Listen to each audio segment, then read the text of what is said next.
the economy and science. Partners for a sustainable future? We'll be talking to Birgitta Wolff, Minister of Science and Economy in the German state of Saxony-Anhalt. Professor Wolff, 20 years after the Earth Summit of Rio de Janeiro, the German government has declared the year 2012 to be a year of sustainability research. And you are running one of the rare ministries in Germany that are combining science and business, science and economy. What do you expect from this motion towards sustainability research? Well, I guess the first effect should be that we think more about what sustainability really and ultimately means. Usually we just think of environmental aspects, but I guess sustainability is a much broader perspective on how we live and how we work. For example, we have to learn how to cope with demographic developments in all countries, but especially in countries with declining populations. Plus, I guess we have to get better in learning how to use our knowledge and reproduce knowledge and really get horsepower on the road. That's a good keyword. Rio, I think, made it clear that sustainability and environmentalism are also a means to boost economy. But are we making the most of this in Germany? Well, I guess in some respects we are pretty much ahead of some other regions of the world, especially with respect to environmental technology. If you think of wind energy or solar energy, we have a number of firms in Germany that are among the world leaders. And there are a number of hidden champions that are related to those industries who are also doing pretty well. But you're probably right, we can still do more, and that's what we are in the process of doing and developing and encouraging.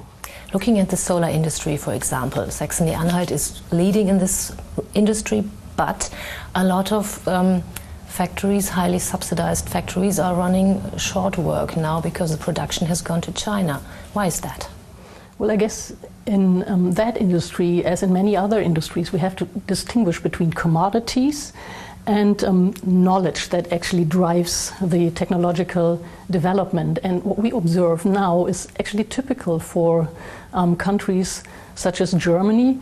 I guess the Germans have been good in developing and in inventing new technologies, but as soon as the production process turns out to be a production process for commodities, solar cells and solar panels that can easily be copied and produced elsewhere in a much cheaper fashion, then Germany loses the production. So I guess the strategy for the German manufacturers should be to concentrate on developing more technologies, more innovative technologies, on developing systems, and not relying so much on the production of the solar cells and modules themselves. And that's actually what they're in the process of doing. But if innovation is the key and knowledge is the key, shouldn't we do more for the universities? Are we competitive compared to, for example, the United States, where you've studied and you've taught at Georgetown University, for example? Well, I guess in some fields we are. If you look at the United States, for example, they have some real highlights. I mean, you usually think of Harvard, MIT, Stanford, and places like those. But of course, there are also many mediocre places. And I guess we have some diversity like that in Germany too. We are pretty competitive in some fields of research, especially those areas of research that are supported also by research institutions such as Max Planck Institutes and others. And they in turn collaborate very, very closely with universities. And you can see, especially on the map of Germany, if you look at the excellence universities and locations of Max Planck or Leibniz institutes, where those scientific hubs in Germany are. And from my observation, it's pretty clear that Germany, as a science site, is also getting more attractive again for international researchers. So there's a growing internationalization and a growing attractiveness, I guess, also for researchers to work with German institutions. And to attract, for example, foreign researchers, Germany has tried for some years the green card concept with limited success, but a few weeks ago the limitations were lifted. It's easier for researchers now to come to Germany, and then the income, the height of the income you need to receive when you come to Germany has been lowered. Do you think that's enough to attract workforce, skilled labor from abroad? Well, let's acknowledge that it's a step towards the right direction, but I'm sure not convinced that it's enough. Especially if you look at the transition, between graduating in Germany, if you're a foreign student, and then looking for a job. There's a gap. And for those people who are just graduating from German universities and who would be wonderful, to keep in Germany, I guess the income level is still too high. And there are processes and initiatives going on to still lower the income level, to be granted a green card or whatever the equivalent is in Germany, and also to further loosen visa constraints. And I guess there's a process going on towards the right direction, but some people still think of foreign researchers and foreign workforce as competition, which is totally wrong. We can all win by collaborating internationally, also in Germany. And I guess that's a learning process that's going on but not yet finished. Mm-hmm. But still looking at the German workforce, there is one problem we have. We have 4 million people without any vocational profession. So what shall we do about them? Can we afford to waste this human resources? Of course not, but that's not the kind of people we are thinking of when we talk about knowledge-intensive industries and research processes.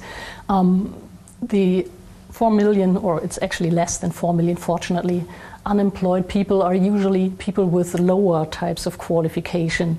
And some people say that they've actually been the losers of the globalization process, because as we've mentioned before, the production of commodities, mass production, tends to happen elsewhere, not in Germany so much anymore. And I guess we have to make sure that there are opportunities also for those 4 million people to be retrained, to be developed into modern production processes.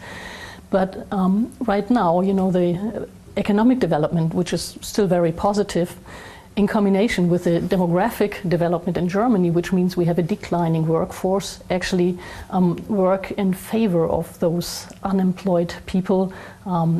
Firms can simply not afford to be too picky anymore, so I think we are going to see some positive developments and some creative ideas, to incorporate some of those people at least into the workforce in the future.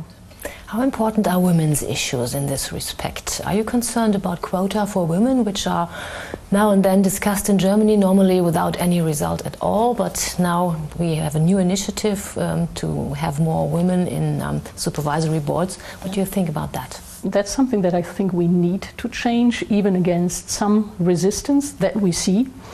But there are several initiatives also in the Federal Council, coming from states that require quotas of, say, 30% over a certain number of years. And I think these initiatives are worth supporting, and they're also not over-challenging those corporations, because as long as there's enough time, to prepare and develop a pool of perfectly qualified and motivated women, that's a very efficient thing to do in order to, also address and use the potential of, the other 50% of the workforce. And if we look at, who graduates from high school, who graduates from universities, there's simply no reason to assume that the female 50% should have less potential than the male 50%. Thank you very much for the interview. My pleasure.